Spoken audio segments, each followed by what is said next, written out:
Dieses Klavier wurde von einem 15-jährigen Junge 1939 von Chemnitz nach Berlin geschickt, um das Leben der Familie zu retten.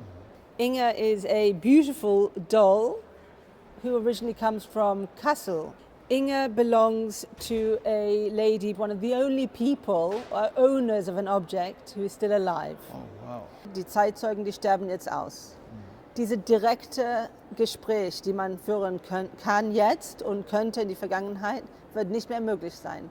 Und deshalb ist es so dringend, dass wir neue Wege finden. We all live here. And it's part of our collective history, just as I have become German, and it's now part of my history and in a different way than it was when I was a Jewish girl from London visiting Berlin.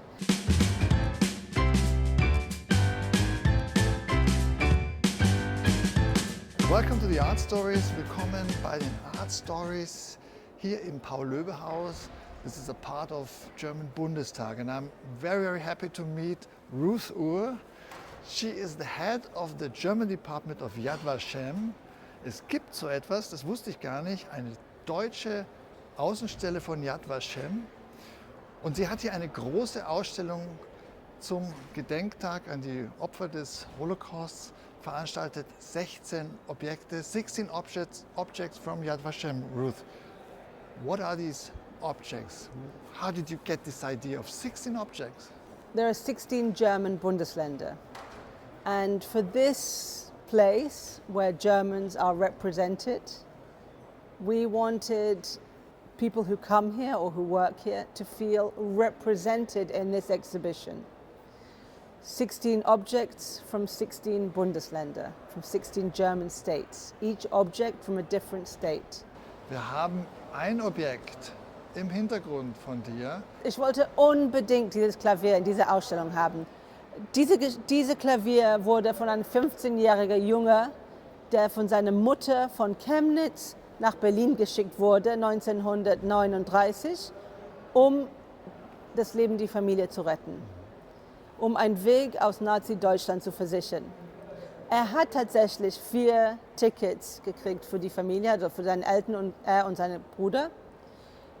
Aber dann auch hat er organisiert einen Transport für das Klavier. Er wurde nachher gefragt, warum das Klavier? Und er hat gesagt, weil Musik war im Zentrum unserer Familie.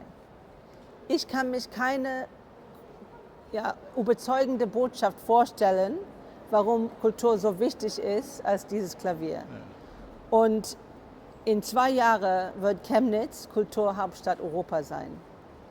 Und deshalb bin ich so froh, dass der Klavier bei uns ist. Wow. Und vielleicht einen Tag kommt es auch nach Chemnitz. Yeah. And we wanted to create an exhibition about this very difficult subject of the Holocaust, using a different language and a different approach. First of all, it was important that people can feel what they feel when they start to engage with the objects. It's not called 16 objects from the Holocaust. It's not called 16 objects of double identity. There's nothing. It's just 16 objects. So there's no preconception when people walk in. Also, we wanted an exhibition which was very beautiful. People, right now it's quiet here, but often this is like a human highway. People rushing to meetings, following ministers, cabinet ministers, going to their assemblies. So it's very hard to get people's attention.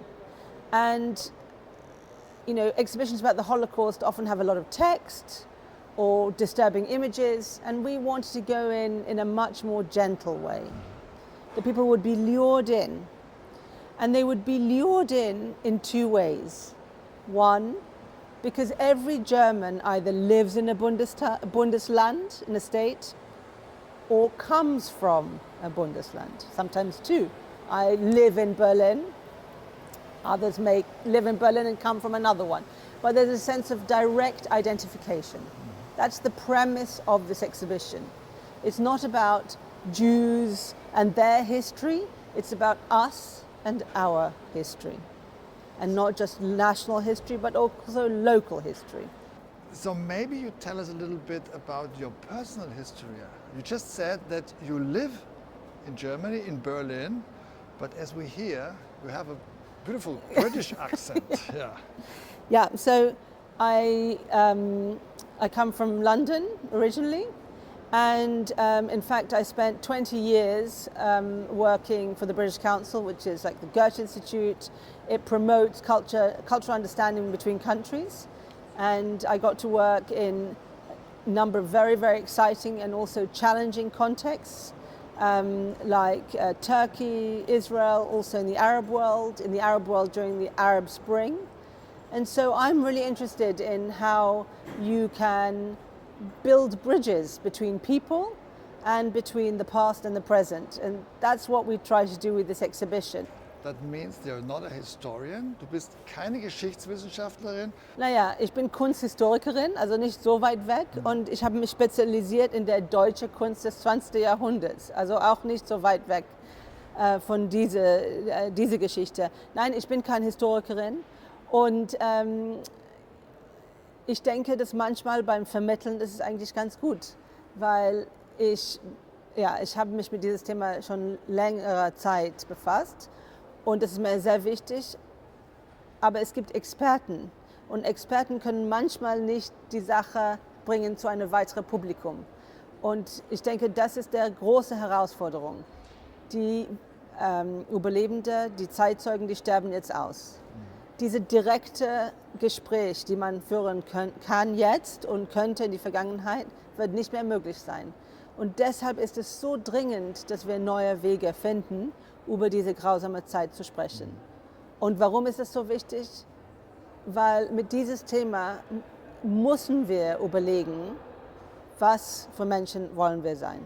Weil keine großen Verbrechen gab es in der Geschichte der Menschheit. Was für Menschen wollen wir sein und in was für eine Gesellschaft wollen wir leben? Ich finde ja so wichtig, und dafür ist diese Ausstellung, aber bist auch du ein Beispiel, dass man Geschichten erzählt, die auch ein bisschen sozusagen Hoffnung machen. Ja? Ja. Dass man nicht immer nur die schrecklichen Geschichten erzählt, sondern man kann auch was bewegen. Und ein Teil dieser großartigen Geschichte ist, dass du ja auch nach Deutschland gezogen bist. Das ist ja auch nicht selbstverständlich. Ja. Warum bist du nach Deutschland oder nach Berlin gezogen? Ja, aus verschiedenen Gründen, persönlich und auch professionell. Aber ich bin tatsächlich aufgewachsen mit Eltern, die in Israel geboren ist oder in Palästina geboren ist. Später haben die ausgewandert nach Großbritannien. Aber die waren sehr geprägt von der deutschen Kultur in Mandat Palästina, wo sie aufgewachsen sind, also in Jerusalem und Tel Aviv. Und deshalb bin ich mit einer Liebe für deutsche Kultur aufgewachsen, die ich denke ist bei vielen Familien, jüdische Familien, also israelische Familien, eigentlich ziemlich normal. Es gibt natürlich anders auch.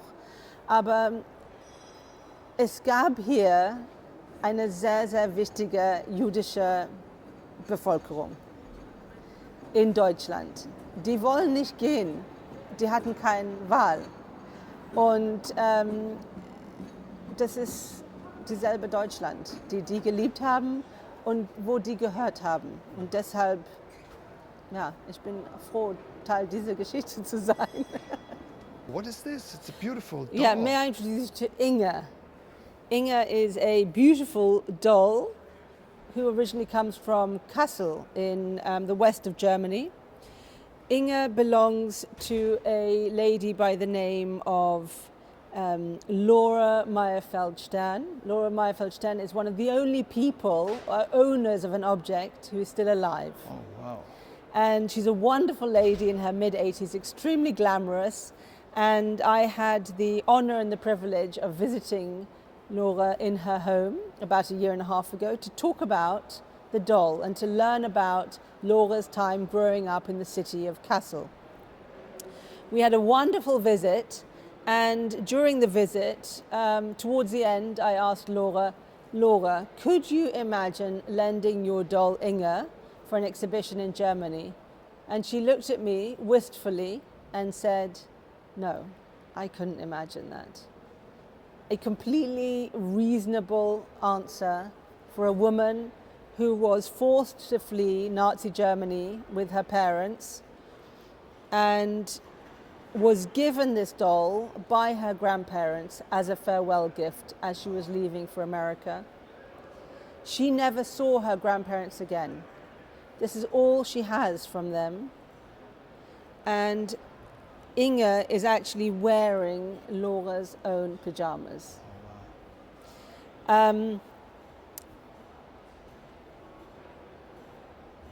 For many people, this is history.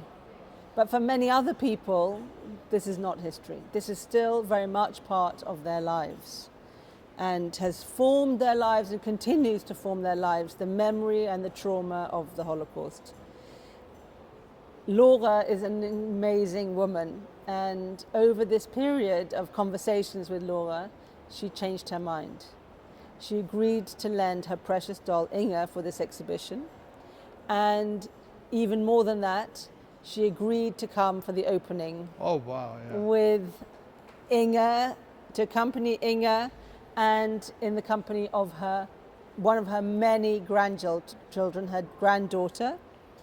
And they never thought they would be coming to Germany, and they were overwhelmed by the warmth and the curiosity that they encountered during their visit. And it's wonderful to see how, on the one hand, these objects make people think twice about their identity.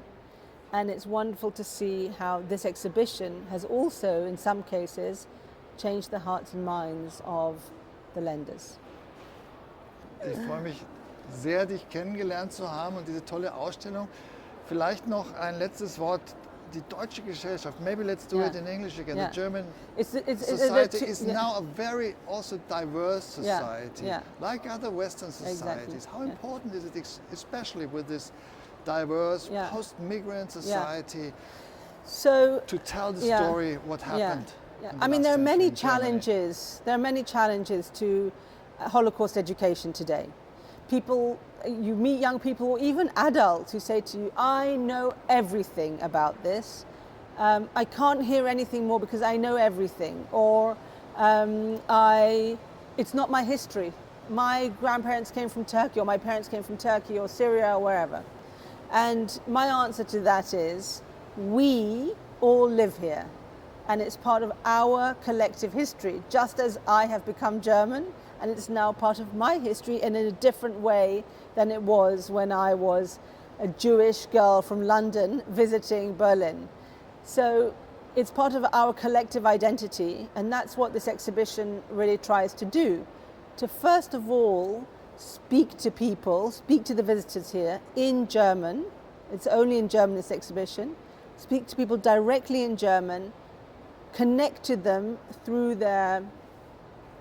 where they live or where they come from, whichever state they come from, and then lure them in gently into the history rather than slapping shocking images or very long texts in their faces and say, look at this, take it seriously. Because I think those methods don't work anymore. And it's really our responsibility now to find new ways of reaching out to people generously and respectfully to engage them in this history. Liebe Ruth, thank you so much, dear Ruth, and good luck for everything. Thank you very much.